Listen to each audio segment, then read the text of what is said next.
This one decision. It cost me 5 years of my life. Chapter Aneth, a smell that changes everything. The smell hits you before anything else does. Not the salesman. Not the fluorescent lights.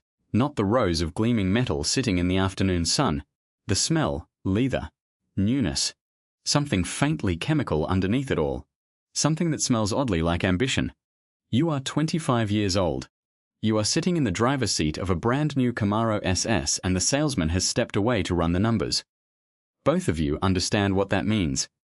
The deal is already done. You just have not signed yet. This is your first real job. First real salary. Not life-changing money. Not never worry again money. But money with commas in it. And after years of watching every dollar twice before spending it once, commas feel like oxygen. The seat wraps around you like it was built for your exact body. The steering wheel is cool under your palms. Outside the window, the dealership lot glitters in the afternoon sun. All chrome and possibility. You think one thing. I earned this, not just the down payment. This moment. This specific version of yourself sitting in this seat. You earned the right to want something beautiful and actually go get it. The salesman comes back with his folder.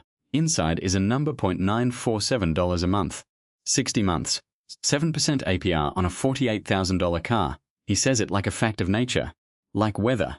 Like something unavoidable and perfectly reasonable. You sign, and for the first 15 minutes on the highway, home, with the windows down and the sound system, doing something physical to your chest. You feel something you have been chasing your whole life. Without knowing you were chasing it, you feel like somebody. Here is what nobody tells you about that feeling. It has an expiration date. And the billing cycle starts immediately. Chapter 2 performance within a week. Everyone knows about the car. Not because you announced it. You did not have to. You pulled into your friend Marcus's driveway on a Saturday afternoon and the energy in the yard shifted. The way energy always shifts when something shiny walks into the room. 3 people came outside just to look at it. Your cousin circled it twice without saying a word. Your mother, who has never once cared about cars in her entire life, asked you to drive her to church on Sunday, and she sat in the passenger seat with a posture that was just slightly more upright than usual. You understood without anyone saying it out loud. The car had done something social that you could not have done alone. It made you legible to people in a language everyone already speaks. Dati, arrival, proof, so you leaned into it, casually. You parked in visible spots. You left for work 10 minutes early just to take the long way through the neighborhood. When people asked about it at parties, you deflected. You said it is just a car. But you said it in a way that invited them to disagree. They always did. A woman who barely noticed you for 2 years suddenly wanted to go for a drive. A coworker who never acknowledged you started stopping by your desk. Your father put his hand flat on the hood one evening and said, "Nice machine, son." And the way he said it landed somewhere deep in your chest that you did not have a name for yet. You mistook all of this for respect. You did not realize yet that admiration and respect are 2 completely different currencies. Admiration fades when the car does. Respect compounds quietly. In spreadsheets. In decisions nobody sees you make at midnight, but that understanding was still 5 years away. Right now it was Saturday evening. Windows down.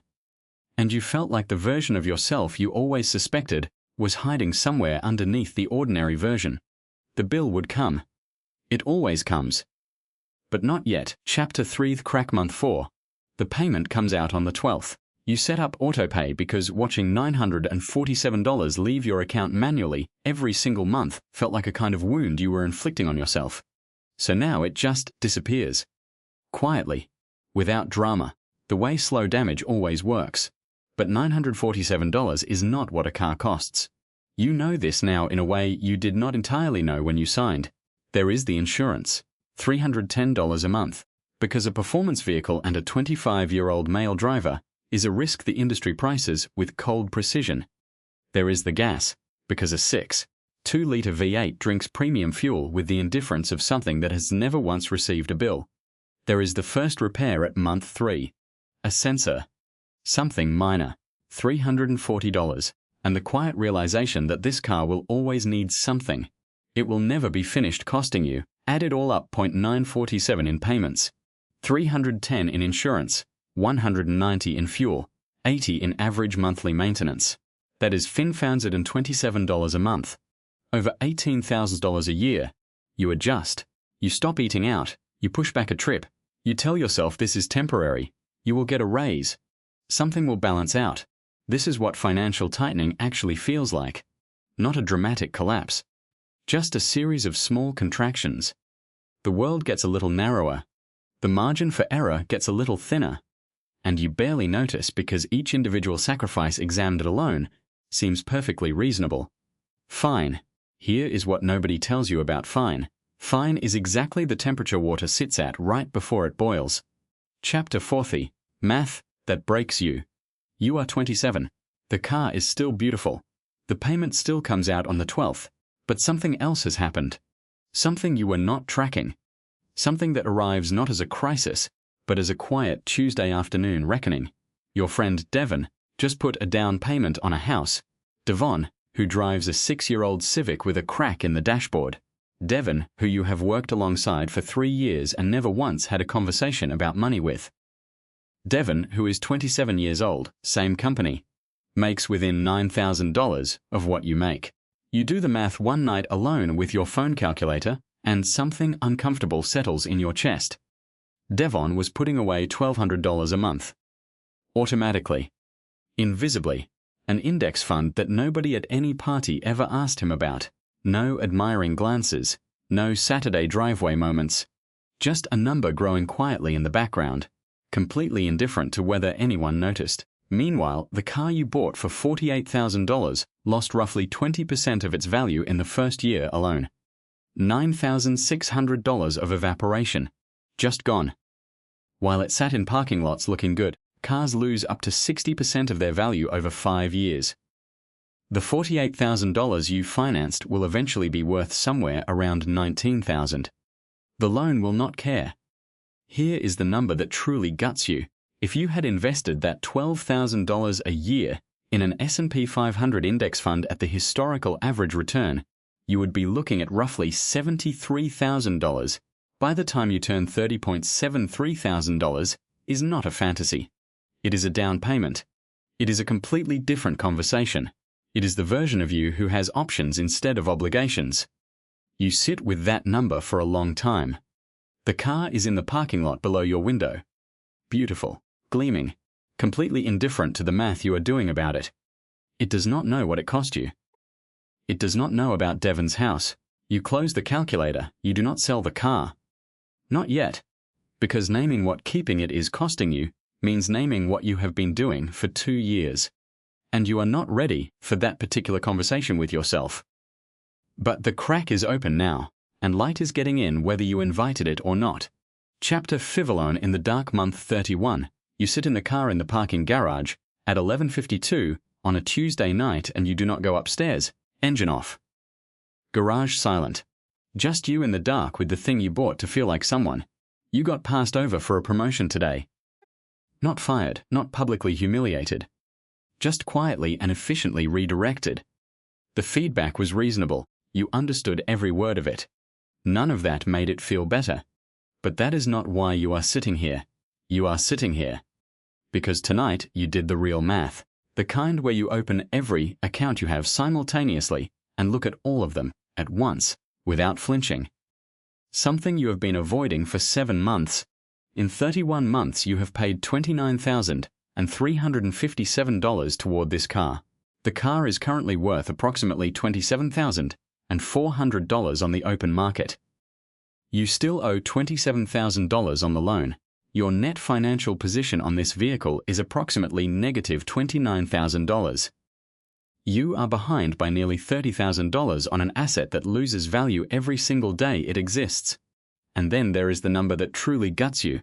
The average age of a first-time homebuyer in America is now 38. It used to be 33. Something happened in that 5-year gap. A lot of somethings. Car payments happened. The performance of arriving happened. The quiet monthly automatic transfer of wealth-building money into wealth-looking expenses happened. You are 27, and the math says you are already behind on a timeline you did not even know existed. The car is silent around you. It is the exact same car it was the day you bought it. It has not changed. Not even slightly. You are the one who has changed. You go upstairs. You do not sleep well. Chapter 6. Letting go. You sell it on a Wednesday. Not with ceremony. Not with a dramatic moment on a sun-drenched highway. You post the listing on a Thursday evening. 3 serious inquiries over the weekend. By Wednesday afternoon, a man named Robert arrives. Methodical, pleasant. Carrying a cashier's check in a plain white envelope.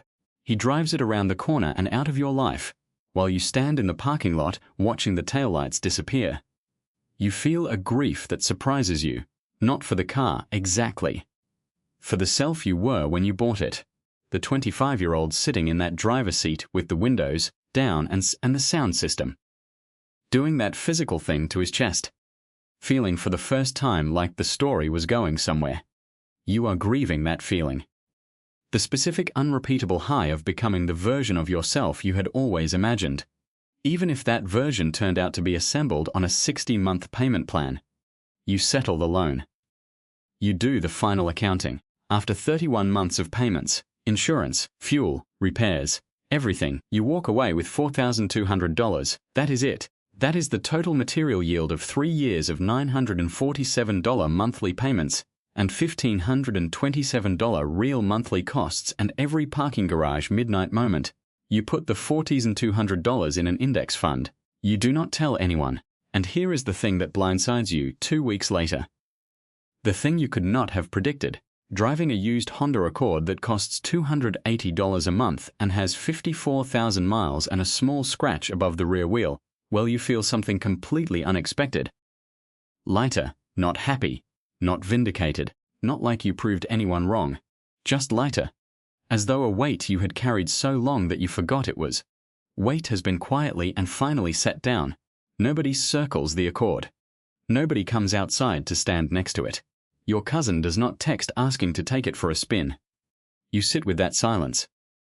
You wait for it to hurt the way you thought it would. It does not, which tells you something important. Something that cuts right to the center of what the last 3 years were actually about. And what you were actually looking for when you walked into that dealership at 25 years old. Chapter 7. The truth. You are 30. Devon's house has a yard. He had people over last month. His grill. His patio furniture, the smell of something good on charcoal, and you stood there holding a beer, feeling something complicated that had no single clean name, pride for him, something sharper for yourself, and underneath both of those with the clarity that only comes from having lived the math, a complete unobstructed understanding of what the car actually cost you. Not $48,000. Not even the $73,000 in foregone returns, though that number is real and worth sitting with. What the car cost you was time. 5 years of financial adolescence. The years between 25 and 30 in the compound interest economy are the most expensive years you have. Because they do not just cost you money when you spend them wrong. They cost you the money that money was supposed to make. They cost you the future version of yourself who would have had a different set of options. And options are the whole game. Here is what nobody tells you about ego-driven financial decisions. They do not feel like ego at the time. They feel like reward. They feel like self-respect. They feel like I worked for this. I came from nothing. I finally get to have something beautiful, and that hunger underneath it. The desire to be seen, to step out of the smallness you started in. That is not a character flaw. That is one of the most human things there is. But the car never actually delivered that. It delivered the performance of it. The suggestion, the temporary rented appearance of having arrived, while the actual arrivals kept receding further into a future that never quite came. At 30, you understand something that was impossible to understand at 25, not because you were naive, but because you had not yet lived enough of the math to feel it in your body. There is a fundamental difference between buying something that reflects who you are and buying something to announce who you want to be perceived as. One is an expression. The other is a performance. One costs money. The other costs years. The Camaro was a complete, beautiful, expensive sentence about who you wanted people to think you were. But what you needed at 25 was not a sentence. It was a paragraph. A chapter. the patient, invisible, unglamorous construction of something that grows in silence and does not require an audience to be real. You think about your 25-year-old self sitting in that driver's seat. Windows down, afternoon sun on the chrome, salesman coming back with his folder, and you do not want to shame him. You understand exactly what he was chasing, exactly what he needed, exactly how reasonable every single step of it felt from the inside. You just wish someone had climbed into the passenger seat before he signed and said this: "The thing you are looking for is real. You are just looking for it in the wrong place, because what you were looking for was legitimacy, dignity, the right to take up space, and none of that lives in a car. None of it ever did. It lives in the account you build when nobody is watching, in the decision you make at midnight with a calculator and no audience, in the version of yourself who chooses the future over the performance quietly and consistently without needing anyone to applaud. The car told everyone where you wanted to go. The account you neglected told the truth about whether you would ever get there. At 30, you are getting there, slower, in a Honda, with a brokerage account that is not impressive yet, but is pointed in the right direction, compounding in the background while you build the thing that was always the real destination. You did not need a better car. You needed a better question. And 5 years later, you finally know what it is. If this hits something real in you, share it with someone who needs to hear it. See you in the next one.